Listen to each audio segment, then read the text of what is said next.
Many believe that the West Coast, East Coast elites have been the creators and disseminators of neoliberal thought and practice, much to the detriment of the American worker for over a quarter of a century. Is this true? Was communism inadvertently good for American union workers, and did it lead to higher wages? Fact is, when it comes to ferreting out the Platonic truth about neoliberalism, the Soviet Union and international communism cannot be ignored. Can venture capitalists, Wall Street, financial modernizers, and IT pioneers continue to push their globalizing agenda forward? And should they be able to? Is the demise of the neoliberal order hidden by the smokescreen generated by our fiery culture wars? Has the rise of Donald Trump and Bernie Sanders pushed the neoliberal order to its breaking point? Find out on Emir Phillips' American Pragmatist.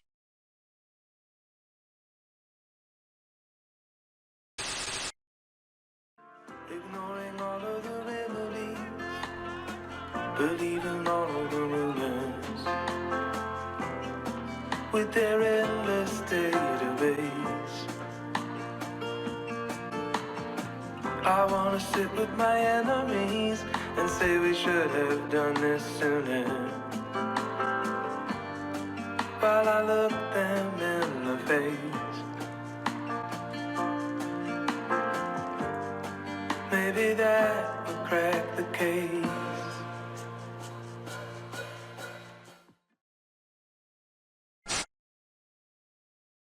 Now, I want to move a little bit now over more to President George W. Bush, his version of neoliberalism, which I assume existed in some capacity.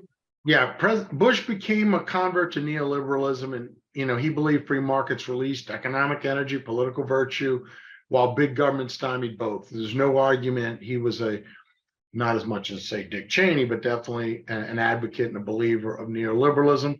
And that's one reason, I'm sure, why he endorsed Joe Biden for presidency over Donald Trump, who's a populist and not a neoliberalist. So his endorsement of Joe Biden, I think, speaks volumes over, Donald Trump.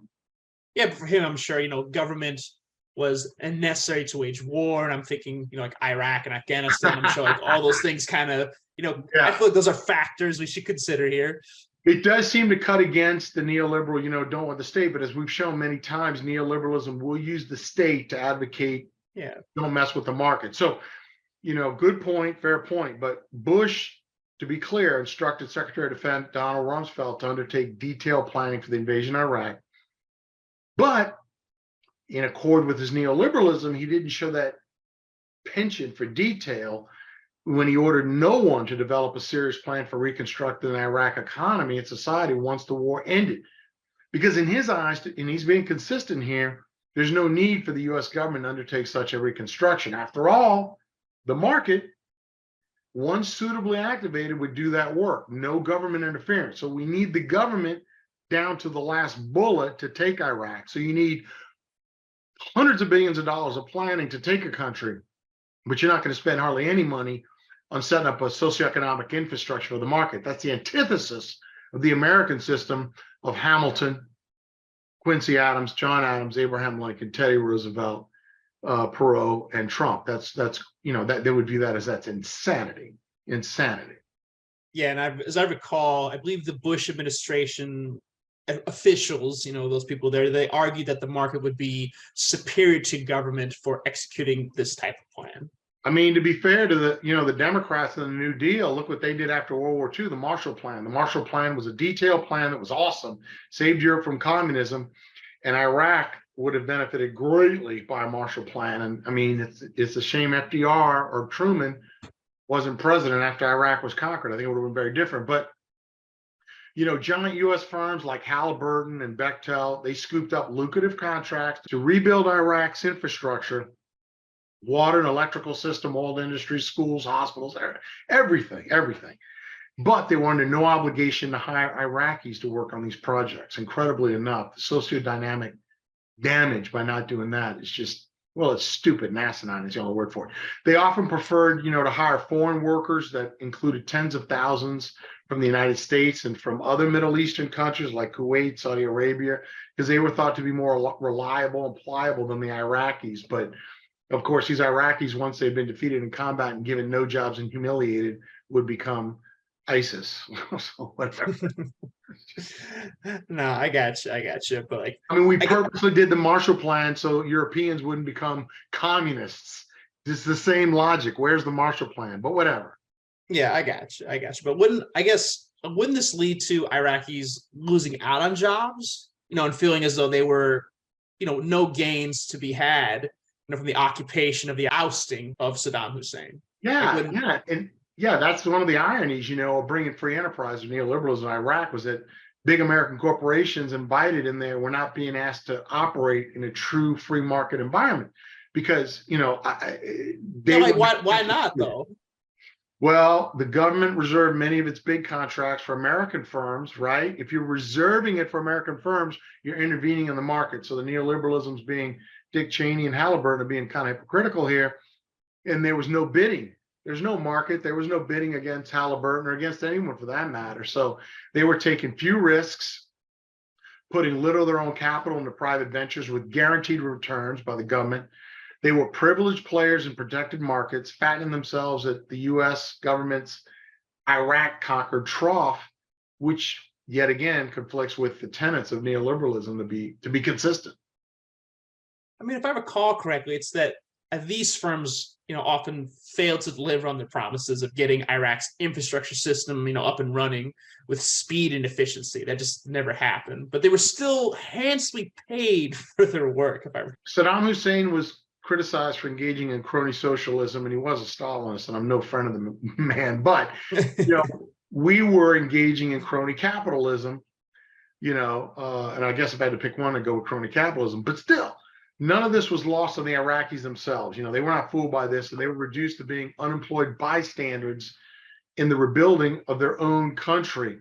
So, I mean, it really shouldn't be a wonder that a lot of them began contemplating using their remaining resources to join the insurgency against the American occupiers and their armies and armies of private contractors. So, remember, more private contractors, international mercenaries to the Iraqis were killed in combat than American soldiers by about a 2-to-1 ratio. So after you finish your stint in the army, you would be hired by Halliburton and you're a private contractor, but you're a mercenary during Iraqi. You're not in the American military.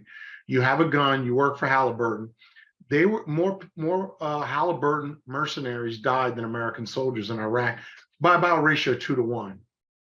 I never knew that. I never knew that at all. That's pretty wild to me. Yeah, but I guess I have to say, like, looking at this, if this is what neoliberalism is supposed to be, it's kind of like a hastily, poorly conceived version of it. Not kind of, it is. It's full is. The original architects, I think, of neoliberalism, they understood that markets had to be created through law. And Hayek says that. To be fair to the philosophical founders of neoliberalism, like Frederick Hayek, who we alluded to, they would not have done what happened in Iraq. They would have used law and they would have sustained free markets through institutions. They weren't that radical. And either was Reagan. So, and either Eisenhower was a Republican who did the highway system. He was for the Marshall Plan too. So, we don't want to go too extreme, but the Bush administration, I think, made a big error in that regard. So, but neoliberals in the Bush administration, remember, there's no counterweight with Reagan and Eisenhower. They had the counterweight of international communism to make them be a lot more fair. Because otherwise, the person in the market, they go to the other side. They go, well, if you're going to screw us over, we'll just go with the communists. So there was that balancing factor, ironically. So, but neoliberals in the Bush administration, George W., they forgot, that long and carefully designed path to power that their predecessors, had taken in the United States. The market didn't reign supreme. It took a lot of law and institutions to make the market work. In other words, establishing a neoliberal regime, it takes a lot of work. And the George W. Bush administration believed it required little work beyond, you just had to get government out of the way from economic affairs. And, in retrospect, this was not a good move. The release of market forces, were thought to follow automatically from the government's removal. What Adam Smith had called the natural propensity of people to truck, barter, and exchange. it would do the rest. But nothing like that happened. Not even close. Not even close. Yeah, but like, we're like hundreds of thousands of Iraqis turned out of jobs with no prospects of like reemployment, like with unless I'm living Yeah. in a different reality, No, it's true. It's true. And increasingly they turn their rage on the American occupiers, and they participated in a semi-effective guerrilla campaign against the United States and created the new terrifying weapon, the IED. The improvised explosion. That crude bomb, homemade bomb, was deadly, and I think it's a direct result of the issues we're discussing right now. All right, then all right, so like, how was neoliberal politics like at this point at home doing? Like, obviously, I understand in Iraq, like, what's it doing here, like in the States? Well, I would say George W. Bush, to his credit, I guess, was consistent, showing his sincerity, if nothing else. He pushed the neoliberal policies in the U.S. domestically as hard as he did in Iraq. I mean, he pushed deregulation as much as he could. He had a 2001 tax cut that was meant to deprive government of a source of funds. Tax cuts shrink government. Governments feed off taxes. It's that simple. More taxes, bigger government. Communism is 100% taxation, 100% government. It's kind of a high correlation. So he felt government would use the taxes for social engineering and redistribution of wealth. So George W. worked hard and ultimately unsuccessful to replace the Social Security benefits. He tried to replace Social Security benefits. Mike Pence has alluded to that now, which is going to guarantee he doesn't get elected president. Lifetime government pensions for retirees and their spouses, Social Security benefits. George W., and I believe Mike Pence is trying now to replace it with Wall Street accounts that workers would, with their employer contributions, be instructed to accumulate and manage on their own before and during retirement, kind of like a 401k. And this investment account for every retiree plan embodies the neoliberal desire to eliminate lifetime welfare handouts, they would call it, that corroded individuals' moral integrity. And so you see Mike Pence alluding to this in his apparent run for president right now. So Bush argued, though, at the time, this plan would enhance self-sufficient entrepreneurial individuals. So, and that was so celebrated in neoliberal thought, so he thought he was doing a good thing. Well, at the end of the day, did any of this work? I mean, I guess it's debatable, but, Bush preserved the deregulatory approach to Wall Street that the Clinton administration had advanced. I mean, George W. Bush picked up the baton of deregulating Wall Street that Bill Clinton handed him. The head of the Federal Reserve, Alan Greenspan, was a neoliberal guru who steered the older Bush and Bill Clinton in financial matters, and he was still directing the Federal Reserve under George W. So neither Bush or Clinton was troubled by the 2001 bursting of the speculative stock bubble that brought down dozens of firms and corporations in Silicon Valley, startups, and they weren't bothered by the sharp falls in market indexes like NASDAQ, that were heavily weighted with high-tech stocks. So the Greenspan Bush confidence in the ability of markets to correct themselves, they would say it was vindicated by stock markets' impressive recovery in 2003 and 4, and which was a second run of sensational IT startups that fueled another steep climb in stock value. So in 2004, they thought everything was peachy keen and hunky dory. Isn't that when Facebook just like debuted in 2004 and Twitter in 2006? That was all around the same time, was it? Yeah, it was. It was fortuitous for them that, two, I would say, good companies, viable companies hit the market to help rehabilitate the 201 fiasco, 2000. Yeah. And well, by no means is Apple, it's no longer a startup. It was still behaving like one, launching its amazing like iPhone, which everyone and their mom has, back in 2007. That was just going on. Yes, that's true. But George W.'s agenda wasn't in IT. His central domestic ambition was to make America an ownership society. And by that he meant Americans would control their own retirement accounts, Social Security, health accounts, HSAs, and their own homes, home ownership. So ownership in George W.'s view was the path, and I'm quoting him here, the path to greater opportunity, more freedom, more control over life. for all Americans. So here we come back again to the good life, the vision.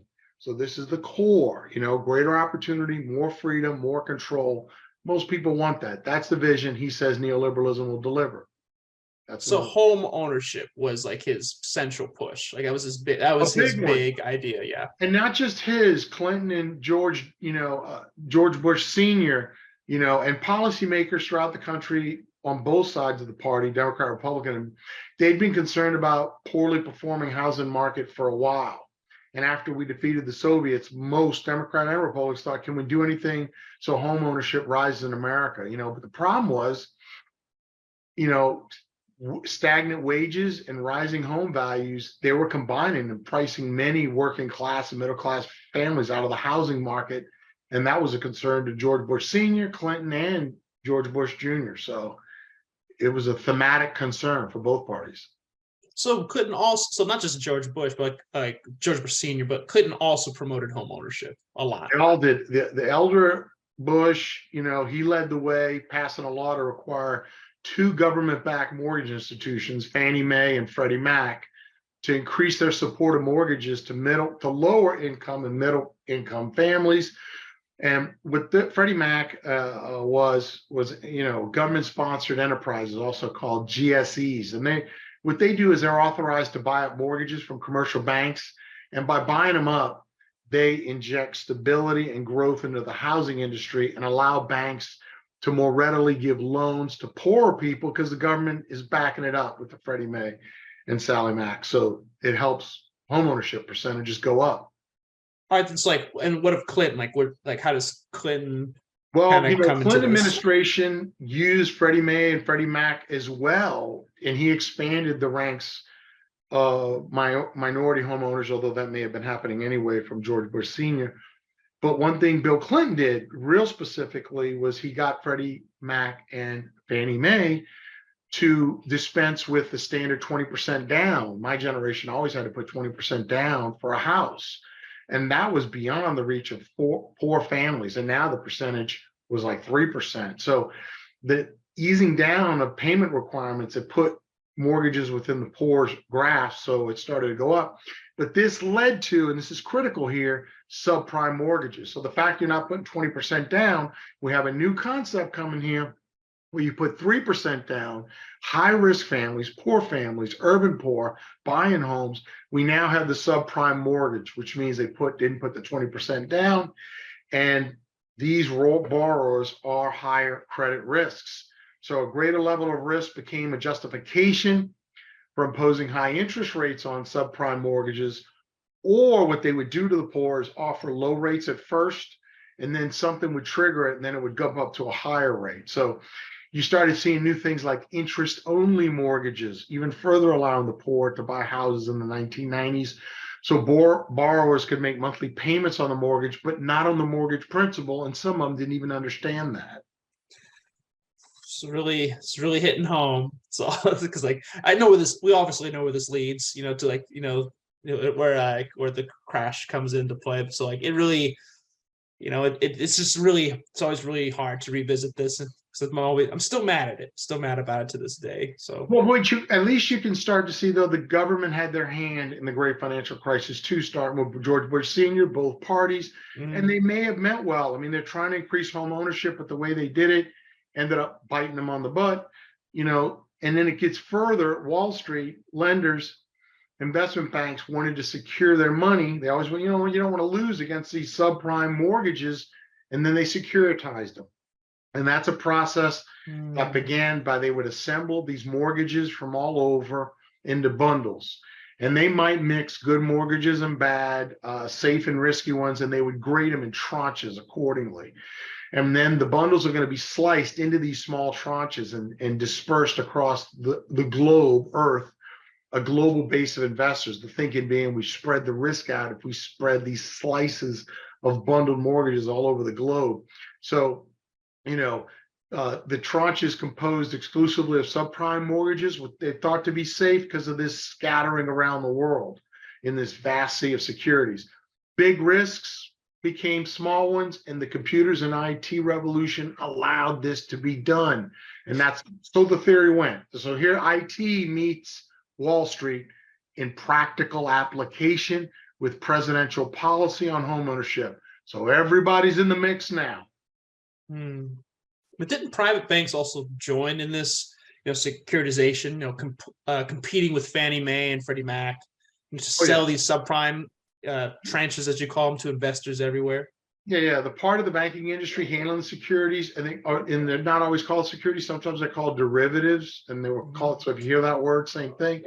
Into which the subprime, these mortgages were bundled, was lightly regulated. A hands-off approach was done, and it was written into law in 2000. Look, 1999 was a big year. It keeps going in 2000, and the law is called Commodity Futures Modernization Act. Look at that word again, modernization. That became the word that could almost justify anything. Financial modernization continues in 2000 in the legal act, the Commodity Futures Modernization Act, another legacy of the Clinton era neoliberal dispensation. So Democrat did that, and it's really pounding out the agenda.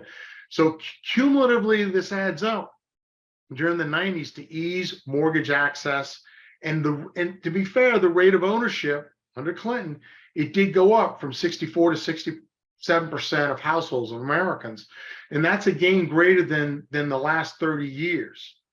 And, further in that trend, then Bush Jr. guided home ownership to the highest peak ever to 69% in 2004. So both parties are involved. They do get home ownership up to 69%. You think you're doing a great thing. Look at the year, 2004. Yeah, 2-3 years later. Yeah, because then it hits. Then the bottom falls out a little bit. By 2006, dark signs. Mortgages more available had fueled demand. Demand drove home prices up. The Bush administration, the Fed, responded by encouraging lenders to issue more and more subprime mortgages. Many of these loans went to families whose ability to repay their mortgages was uncertain.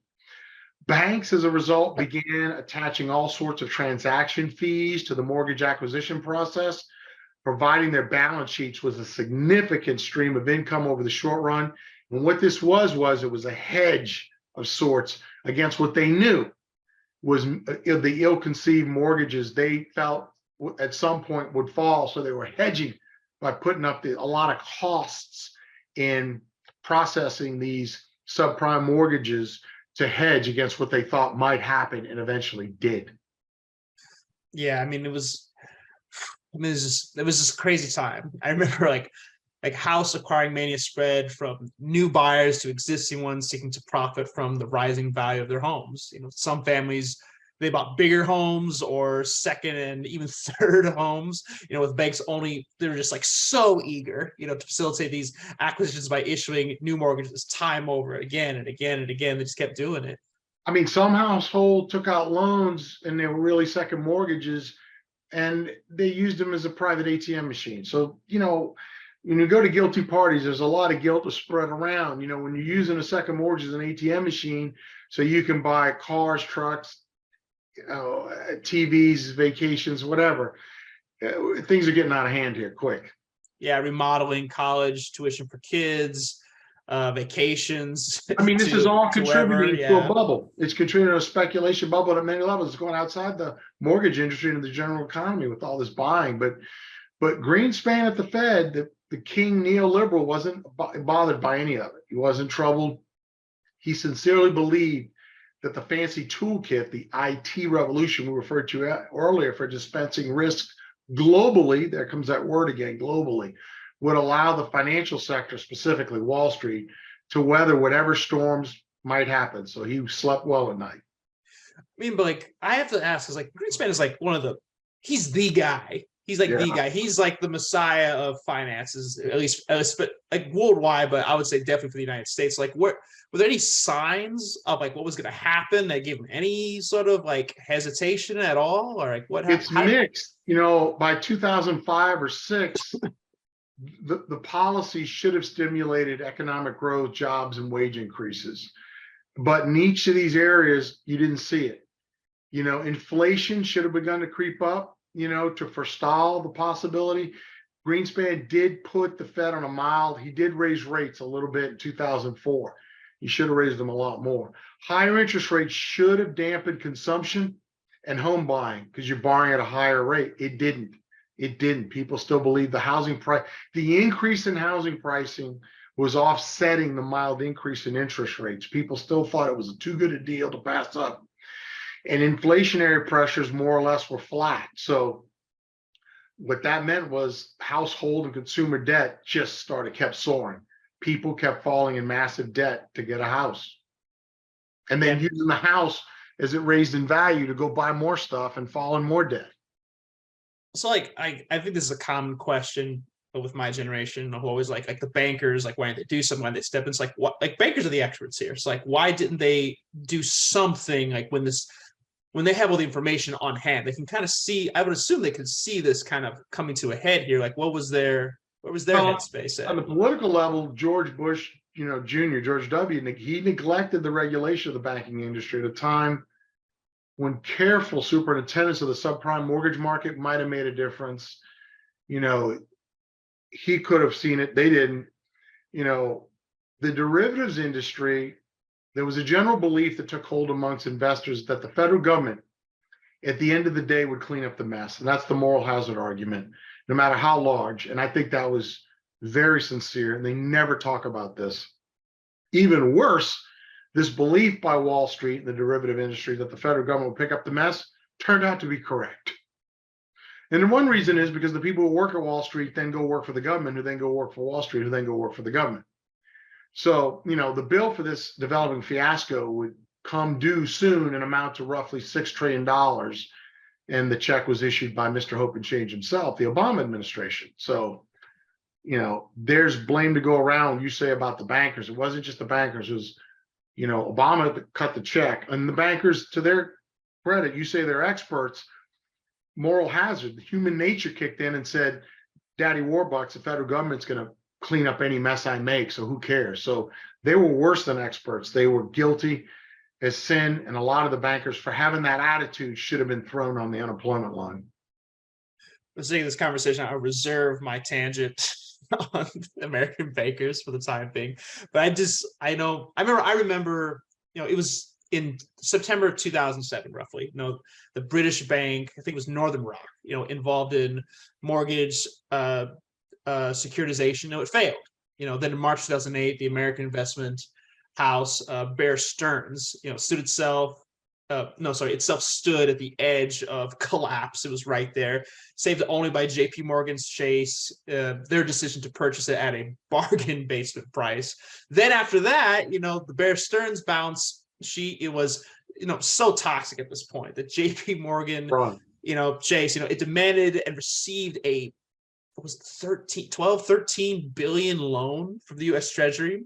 Yeah. And a commitment from the Fed to take on 30 billion, I believe it was, of Bear Stearns' worst assets. It was just, you couldn't believe the level of corporate socialism involved here on behalf of Wall Street, who supposedly hated government involvement, left alone welfare, not going corporate.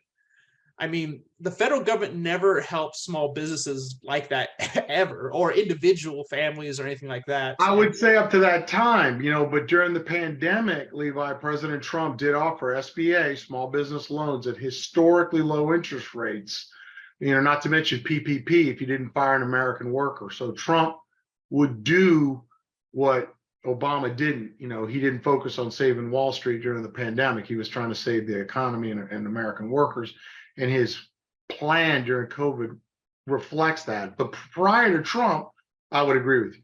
I was like, because that's all fine and good, and everything, but that was not the case, in the 2009 financial crisis. That just did not happen. I say that a lot to people I have a discussion with, where I'm like, I don't understand why they bailed out all these corporations versus individual families and small business stuff. I understand that now, given our discussion, but at the time, it just wasn't a thing. I think as more Wall Street firms fell and stock market indexes everywhere globally started to collapse in 2008, we were facing global financial annihilation, to argue for the other side for a moment.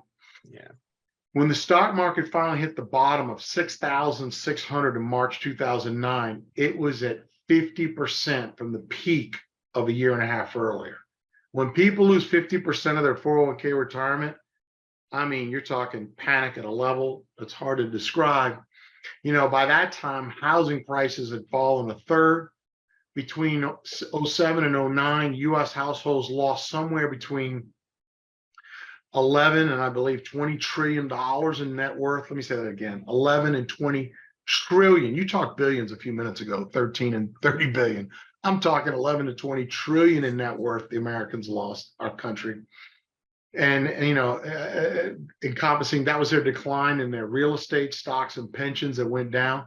Medium households lost half of their wealth. The average American lost half their wealth between 2007 and 2010. I'm just trying to convey to you the level of global and national nightmare the great financial crisis was, and how close we ended up coming up with the ace of spades. So there is another discussion for another time of like, I would love to know, in your opinion, like the alternate history of what would happen if they didn't make this move. But yeah, the Stone Age.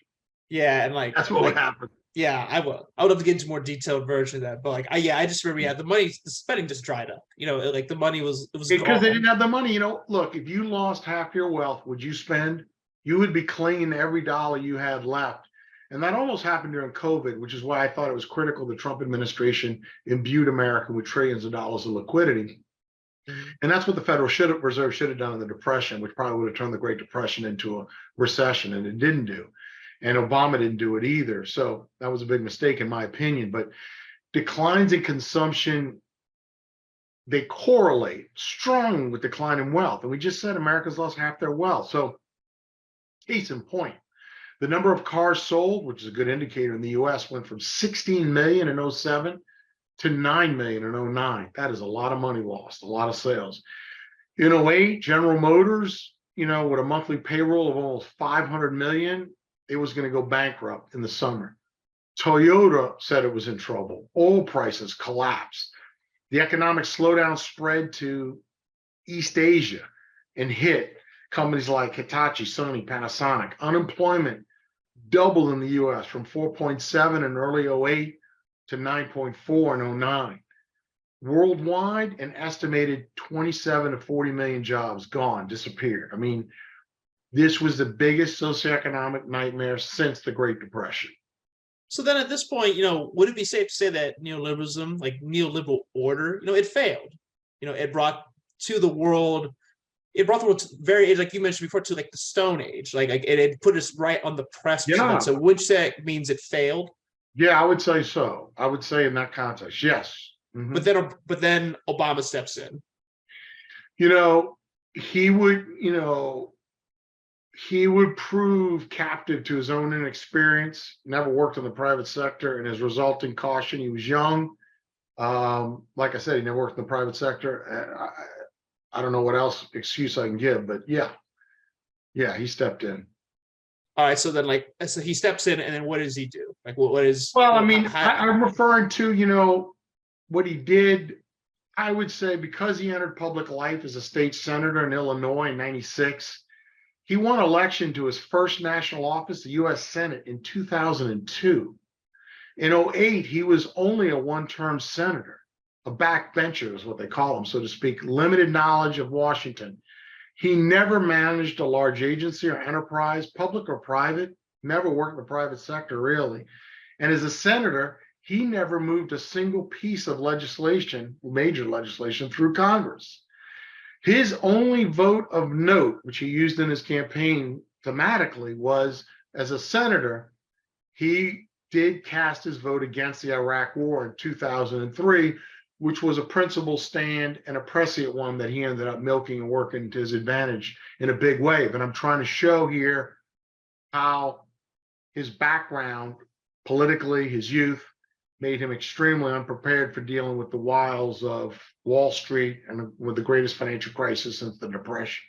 Yeah, I remember that stuff coming up. It earned him a lot of honor and support when he ran in the Democratic primaries, against Hillary Clinton, who had voted for the war in 2003, when she was a U.S. senator representing New York, which I'm sure didn't, came back to bite her a bit overall. Yeah, it did. But given the severity of the crisis, Obama's decisions about who to appoint to key economic posts in his administration, they were arguably his most important because of his lack of, experience in these matters. And so, who were these people? Like, what were they? Ironically, and this is kind of hilarious, they were Bill Clinton's Wall Street team. So he ran against Hillary Clinton, and the people he put in his administration was verbatim Bill Clinton's Wall Street team, which was, Robert Rubin, who had, he actually had he didn't want to return. So he pushed for Geithner, who was appointed Secretary of Treasury, who had close links to Rubin, as did Summers. He was head of the Council of Economic Advisors. I think at one point he was head of Harvard University as well. Peter Orszag, the new director of Office of Management and Budget, which is huge. Michael Froman, and he was Rubin's chief of staff at Treasury for part of the Clinton years. Then deputy assistant staff to Obama, chief of staff, and deputy national security advisor for international economic affairs. So, the irony that Obama didn't have the experience. He runs against Hillary. He basically puts in Bill Clinton's Wall Street team, and you can bet who they're going to bat for. It seems to me that this return of the Rubin group, to power, revealed just how strong the bonds forged by Clinton with America's Wall Street team elite, kind of remained, still lingered there. The irony, a Democratic president tied into Wall Street, huge, which goes to this day. President Biden is super tight with Wall Street. Biden and Obama are totally in sync with Wall Street. So, yet again, as we've alluded to the podcast, Trump and Sanders are not. So Obama fully understood, Rubin's group, he knew they were rooted in the neoliberalism of the Clinton administration. He knew that. He's not that daft. Come on. So Obama, he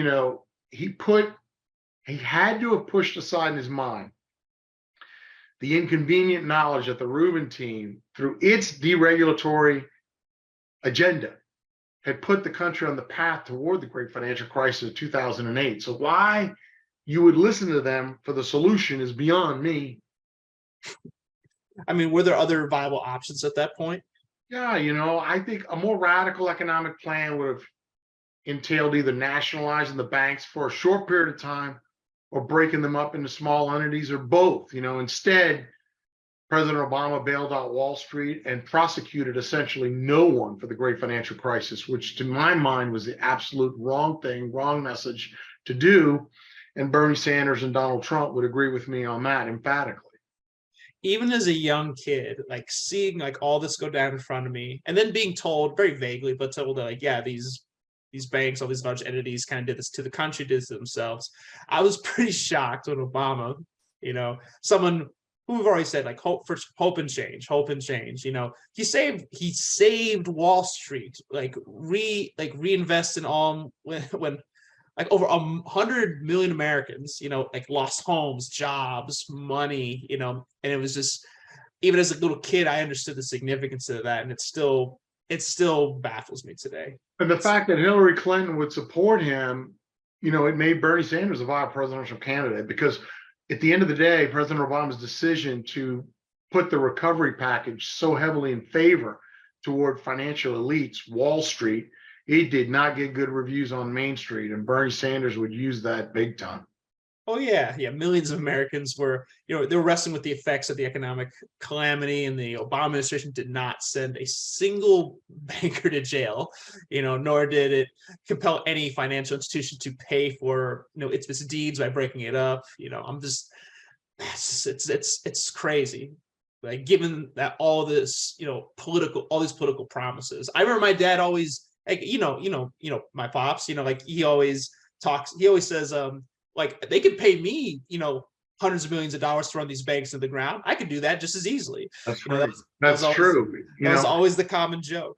And President Obama might have gotten away with what he did had it led to a robust recovery for Main Street, that would rival the recovery Wall Street felt with its trillions of dollars beefing up its dilapidated balance sheets. But that didn't happen. Now, President Obama did do, I thought, a good job on the automobile bailout when I believe it was China was about to take over GM, and he stopped that. but that had limited effects. But, at the end of the day, the Obama administration did almost nothing to aid the estimated 9 million households facing foreclosures or distressed sales of their homes. So it's not just people who, over 1 million who lost their homes in foreclosure. There were 9 million people that had to sell their houses for much less and took a loss that led to their net worth going down. So there were, different levels of pain being felt across the country, except in Manhattan. Yeah, every time I talk about this or think about it, I just can't help but think that, might have been potentially wiser for Obama, if he had fought for achieving economic fairness and equality for American people, rather than so greatly, throwing all his eggs into Wall Street social welfare. Am I wrong on that, or I don't really know? Well, there may have been no Bernie Sanders if he had done that. No Occupy Wall Street. But he didn't, and there is. Now, on a brighter note, I guess by 2012, the Dow Jones Industrial Average had regained the ground it lost during the Great Recession of 2008 and 9. So the stock market largely bounced back pretty quick, but so there was that.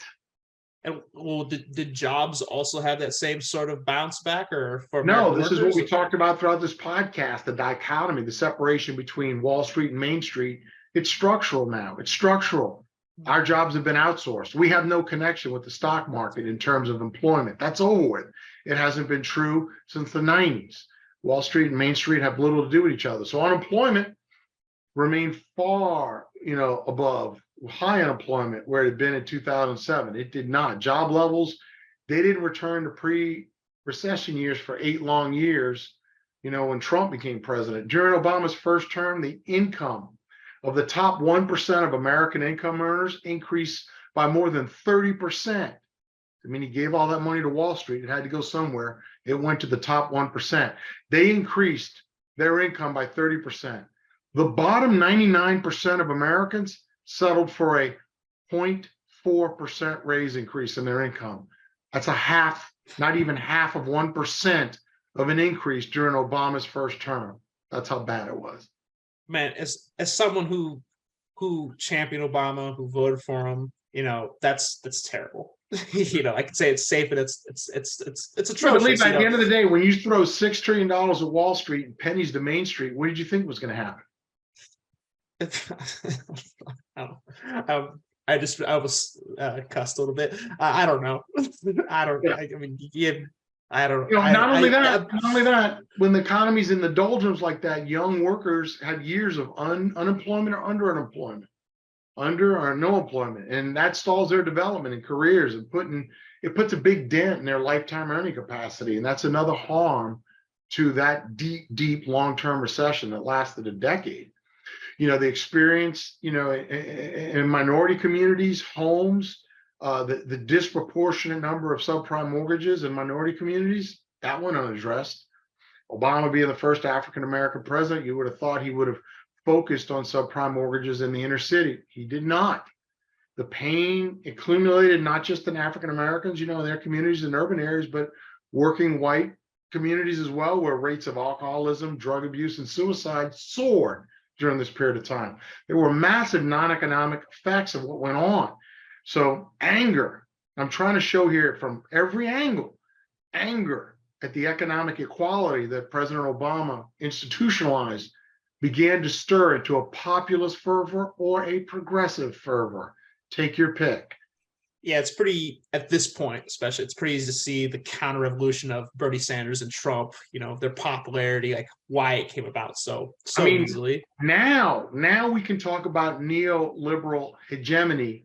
No longer, can deny the crying out of injustice at the income disparity between the elites of Wall Street, corporate management, East, West Coast versus flyover America, blue collar America, Rust Belt, however you want to word it. Now battle lines are being drawn. We're now at 2016 here.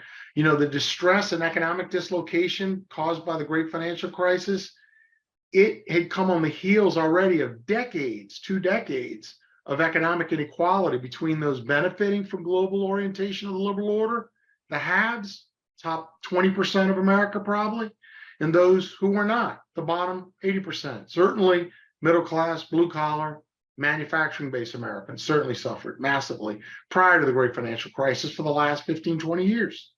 Yeah, there had been a hemorrhaging of manufacturing employment, big time. And that began in the 1990s, and it continued to, I guess it continued to, like, unabated, right through the financial crisis.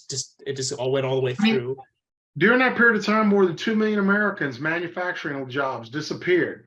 Workers, losing jobs, fortunate enough to get new ones, frequently had to work for lower pay, no benefits, and no unionization, no pensions. So any new job was on about a 25% reduction in overall benefits, economic benefits. Yeah, and their misfortune was not the lot of those further up on the income scale. No, hell no. No. By 2012, the stock market made up for its losses, but most Americans, except for their 401k, don't own stocks generally. More than half Americans do not. There's no limit to the extravagance of the fortunes piling up in the hands of America's rich, top 10%, 5%, however you want to define it, 1%.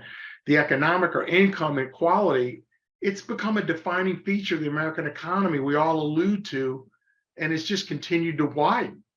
It was then an unintended consequence when we fought and defeated international communism. But what justifies that level of income disparity today? How is it justified? Yeah, the consequences of that chasm, seems to be hardening. I think at this point, I see nothing.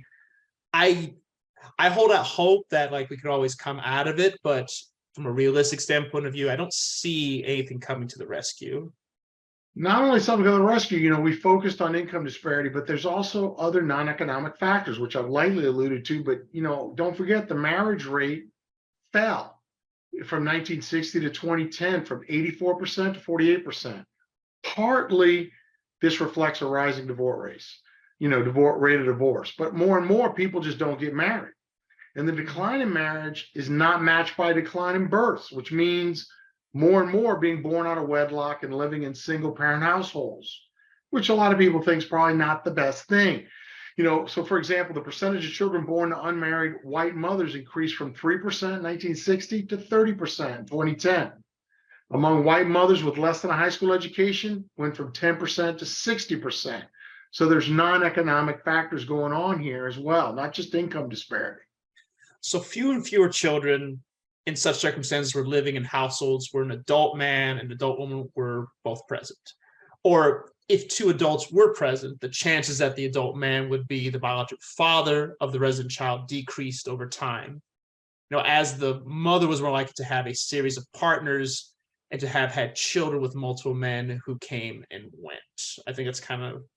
Yeah, I think that's captures the gist of it, and, I think many people and many employers would argue work ethic declined. So did, in the last year, so is civic involvement, a communitarian spirit that may have existed more so in the New Deal era. I would argue yes. Religious affiliations declined as well. Some people could think that's good, others not good, but it's still a fact. You're not going to deny it. Yeah. Men in general, American men now watch TV, play video games, and internet surf, as opposed to religious affiliation, civic involvement, and work ethic. I mean, it just tends to be a shift. You can argue about the pros and cons of it, but it's hard to say it's not happening.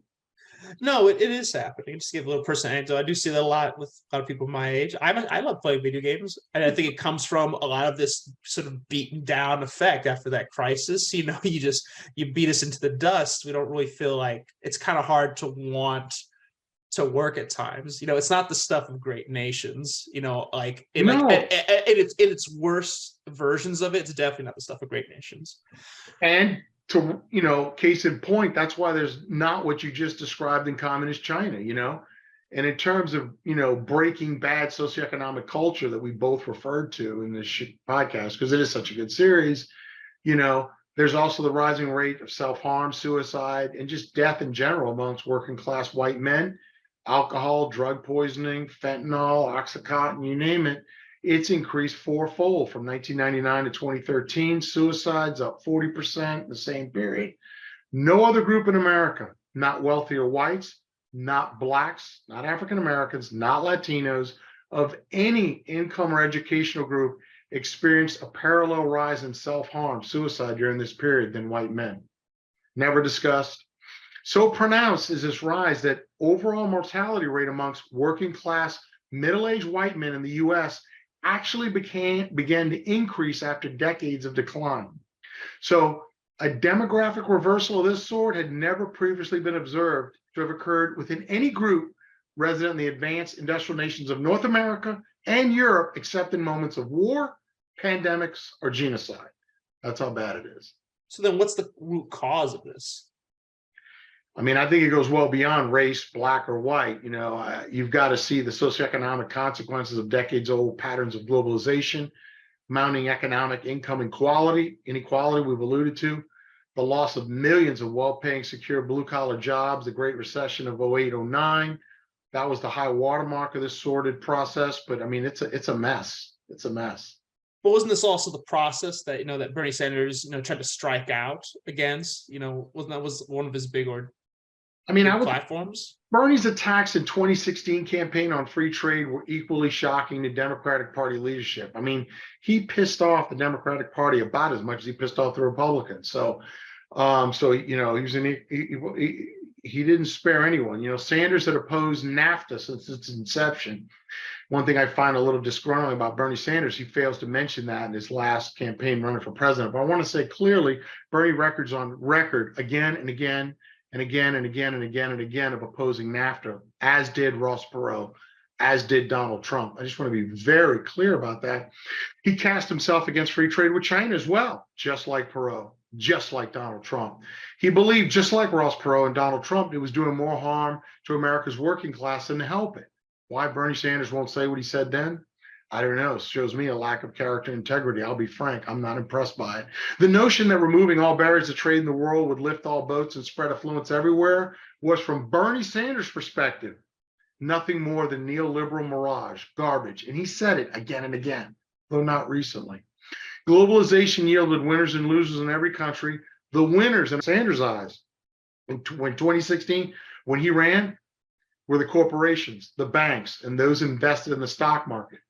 When he admonished the Obama administration, he accused Obama of helping the corporations, the banks, and those invested in the stock market.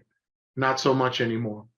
The losers were America's industrial workers, whose ranks had already been decimated by flights of jobs to Mexico and China, and Bernie Sanders then, not so much now, complained about it. Now the progressives are more about identity politics, not about helping American workers, which the Democratic Party has been allegedly concerned about since, well, over 100 years, supposedly.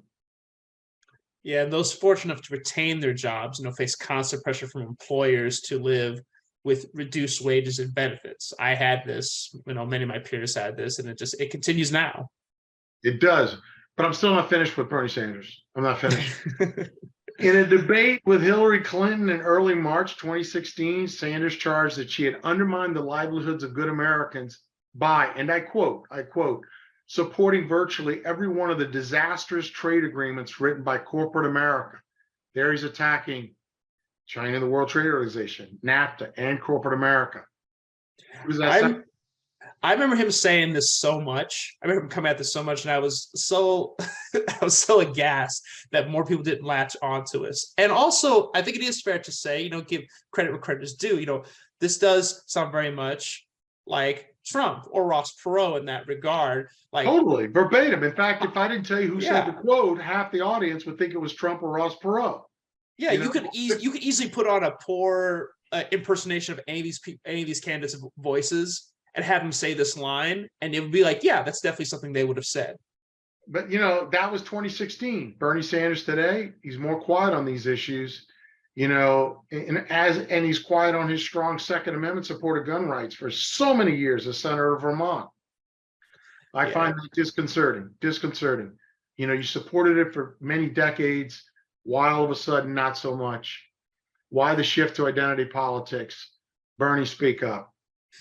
It seems that on these questions of free trade and globalization, Sanders and Trump's positions, were virtually indistinguishable. They're about the same. Back then, there was a lot of similarity. I'd love to see what Bernie would say on these issues today. Having stood down in 2 consecutive presidential primaries when ordered to by the Democratic Party, where he could have gotten the nomination, but for the Democratic Party ordering him, telling him to stand down, which he did twice, to, and it's just shocking.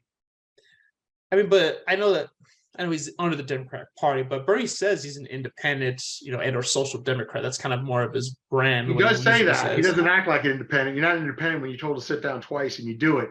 Of course, he wasn't the only one who sat down. It was 7 Democrats in one day all sat down so Biden and, Kamala Harris could run. But, both Bernie and Trump would agree with Trump when he declared to a group. Now, his quote, Pittsburgh, 2016, this is Trump now. Quote, "The legacy of Pennsylvania steelworkers lives in the bridges, railways, and skyscrapers that make up our great American landscape. America repaid their loyalty," Trump alleged, "with total betrayal. Our politicians have aggressively pursued a policy of globalization, moving our jobs, our wealth, and our factories to Mexico and overseas. Globalization has made the financial elite who donate to politicians very, very wealthy. Many Pennsylvania towns, once thriving and humming, are now in a state of total disrepair.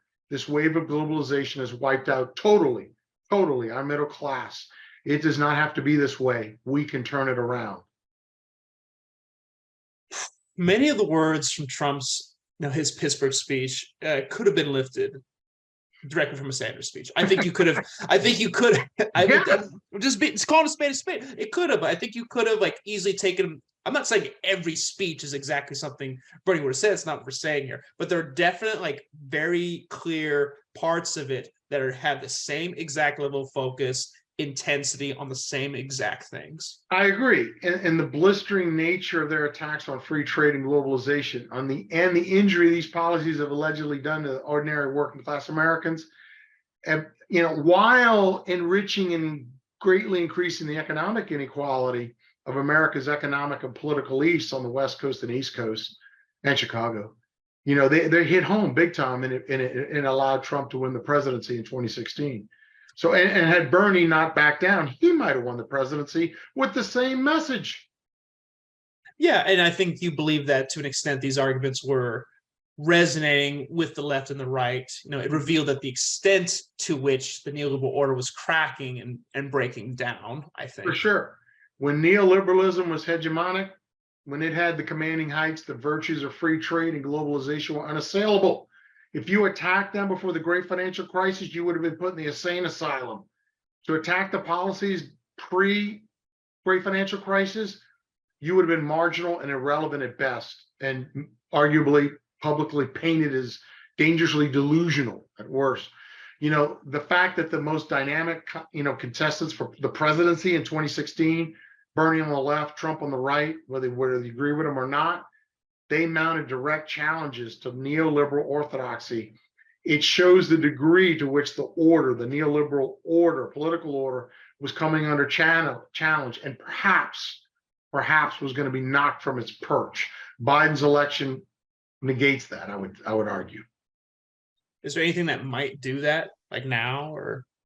Well, I think tariffs fly directly in the face of neoliberalism, and tariffs were Trump's preferred tool for attacking China. And that's why Wall Street hated Trump. He hated tariffs because it would raise the goods of consumer goods, give American workers jobs, but Wall Street worries about cheap goods, raising stock prices, not American workers. So Trump discovered with Trump's key thing as president, he discovered legally he could authorize tariffs unilaterally without the cooperation of Congress. That's critical to understanding Trump and his use of tariffs. He didn't need Congress, which wouldn't have voted for him, to use tariffs if, as president, he claims they enhance national security, which of course he did. So in September 2019, he imposed $112 billion in tariffs on Chinese imports and threatened to follow that up with another $500 billion in tariffs. Had Trump, been reelected, he would have gotten over $1 trillion of tariffs, easy to offset the trade deficit from China. So in October 2019, Trump secured a concession from China in the form of an agreement on the first installment of a comprehensive trade deal. And in that, the two countries, China and the US, signed an agreement in January 2020, which could have been a major victory for his administration.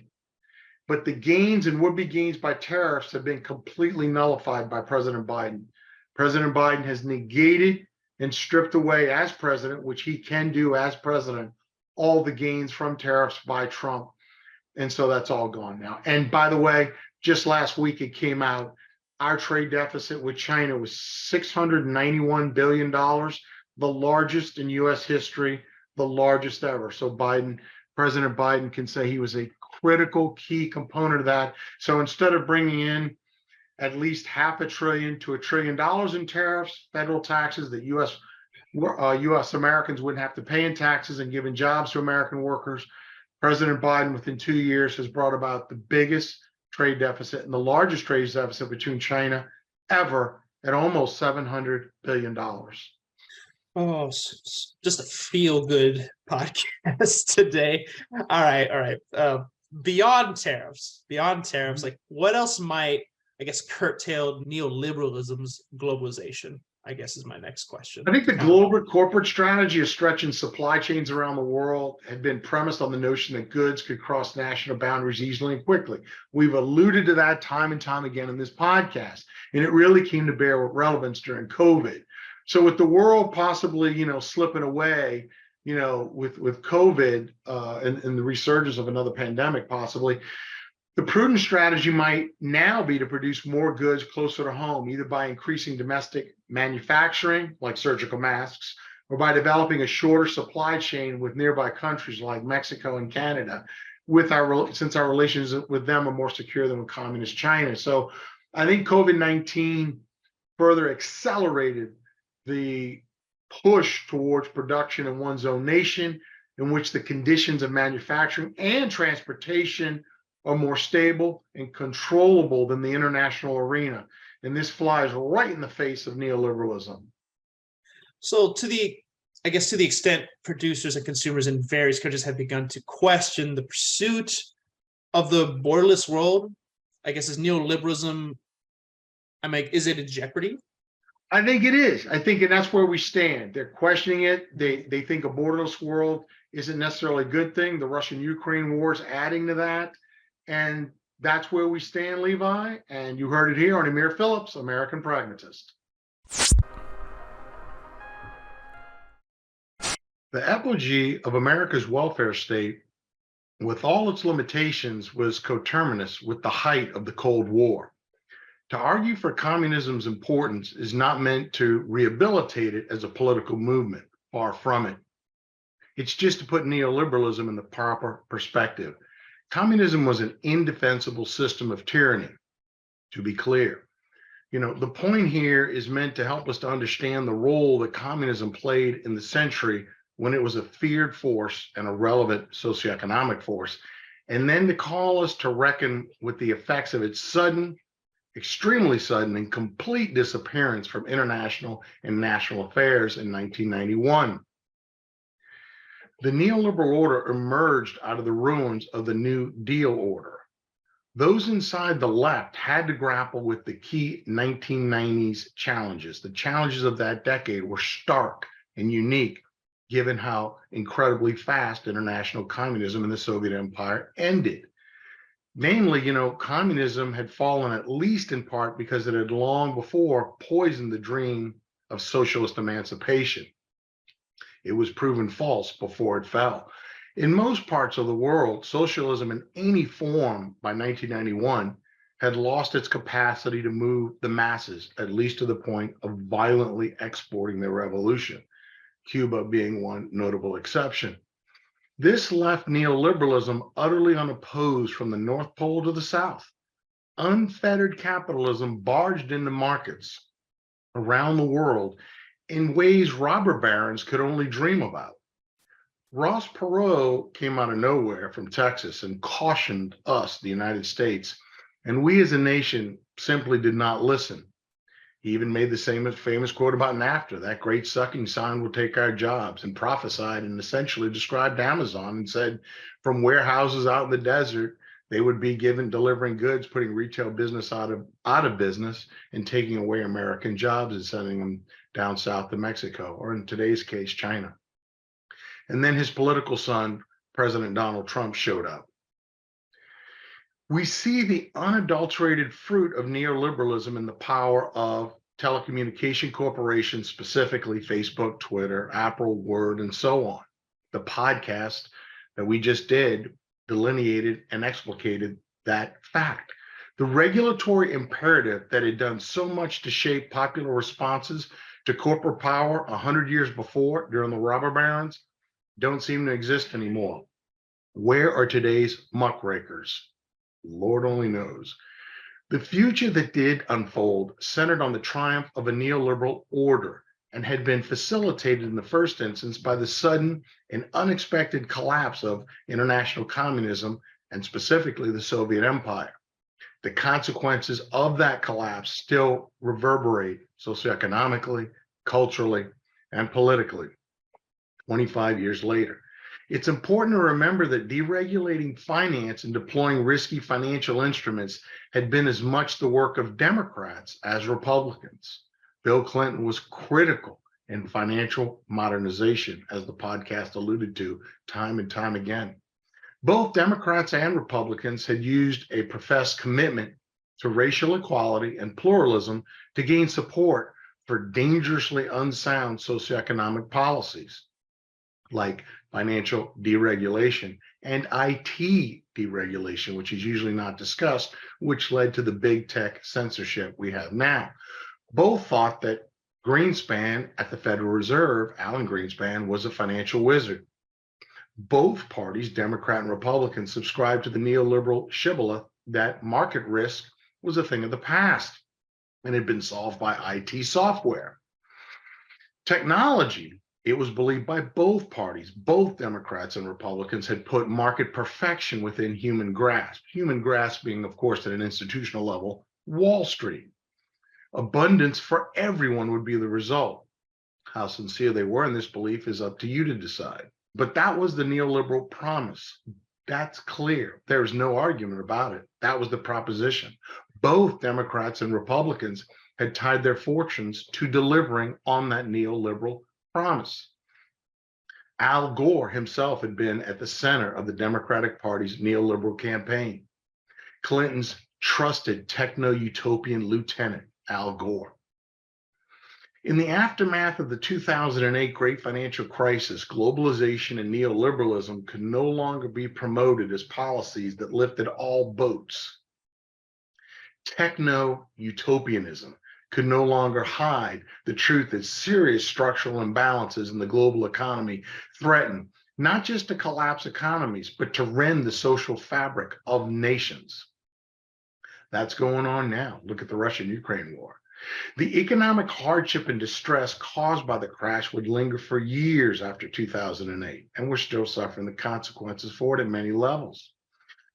Political anger is smoldering and would smolder for a long time after the great financial crisis, and then erupt in a series of white-hot insurgencies. Bernie Sanders on the left, Donald Trump on the right, both attacking the neoliberal order in their unique forms. The neoliberal order would not be able to withstand the heat, although President Biden is holding the fortress for neoliberalism with the rhinos, Republican rhinos like Mitch Romney and McConnell, the Senate leader, joining him in its rabid defense. Or is it their last stand in the Russian-Ukraine war, bringing us possibly into a nuclear or EMP strike situation or scenario? Indeed, as with all fallen political orders, there will be structures, ideological and institutional, that survive and prolong the life of neoliberalism in some form or fashion. Various Republican governors, such as Ron DeSantis of Florida, are determined to keep aloft the banner of deregulation, promoting it as the best path toward a future that enshrines personal freedom. And in some instances and at some levels, that may be good and okay. Some people would be for the destroying of censorship of Disney, for example. And I myself don't think it's a bad thing. But a presidential victory by DeSantis or someone like him in 2024 would be unlikely to trigger a straightforward restoration of a neoliberal order. More likely would be a deepening of the political configuration that merges elements of neoliberalism with aspects of Trump-style GOP populism. Some combination of Trump running for president with DeSantis as vice president could very well happen. A lot of things are at play. Time will tell. The entrenched financialization of the American economy likewise offers no guarantee that a neoliberal order will soon be restored. Central banks in the United States and elsewhere grew larger and accumulated more power in the aftermath of the 2008 financial crisis, not to mention after COVID, and continue to play a key role in shaping the economy. Jerome Powell, the Federal Reserve chairman appointed by Donald Trump to succeed Janet Yellen to head the Federal Reserve, wielded that Federal Reserve power decisively in response to the COVID-19 pandemic, and I would think overall did a very good job. The speed and amplitude of Jerome Powell's actions at the Federal Reserve matched those of Ben Bernanke when the latter was responding to the 2008 great financial crisis. Both decisively broke with the Greenspan style, which is a reluctance to interfere with the natural, quote, natural operation of markets. Although Bernanke helped Wall Street and Trump appointed Jerome Powell to be quite clear, saved Main Street. So Bernanke saved Wall Street and Trump and Jerome Powell saved Main Street. Central banks such as the Federal Reserve are often regarded as a form of elite rule, far more inclined to protect the interest of capital and shareholders than of ordinary citizens. The Federal Reserve's actions in 2020 and 2021 may further validate this view if it turns out that the assets of America's wealthy institutions and individuals fattened on the Fed's COVID-19 era easy money policies, while Main Street and America did not, thus widening still further, the gulf between rich and poor. And so far, it does seem like big business profited during the COVID pandemic much more than small businesses, which shrunk from the rioting and the effects of the pandemic, as rich big companies like Amazon picked up the clientele and customer list of small crushed companies. But Jerome Powell's 2020 interventions in the U.S. economy also mark a departure for the Federal Reserve, manifest in its support of vast government aid for small business, for the unemployed, for families in need of child support, and for the relief of individuals unable to pay their rent, the moratorium on eviction, which was overall a very good thing. Yet again, time will tell. The Fed did not devise such policies, of course, Congress did. But Jerome Powell at the Fed signaled that these sorts of actions were essential to the nation's economic welfare. He urged Congress to move quickly on them. With his specific encouragement, the federal government did much more to assist ordinary Americans in the wake of the COVID pandemic than had been done in the 2008 great financial crisis under Bernanke. The scale of assistance not only provided relief to tens of millions, it also began to alter somewhat the balance of power between the poor and rich in American society. Many in the ranks of the poor quit their jobs across the pandemic's first 18 months. Significant numbers among those who remained employed felt emboldened to demand wage increases and other improvements in the conditions of their work. The power relations had changed momentarily. The American labor movement, in turn, began to show signs of vigor after decades of futility. By the end of 2021, wages for low-income earners had begun to rise more rapidly than those for high-income earners. That had not happened in 40 years and was clearly a result of Donald Trump and Jerome Powell's and Congress's concerted effort in the aforementioned manners: SBA loans, PPP, extended unemployment, et cetera, et cetera. Will this continue? Time will tell, and we shall see.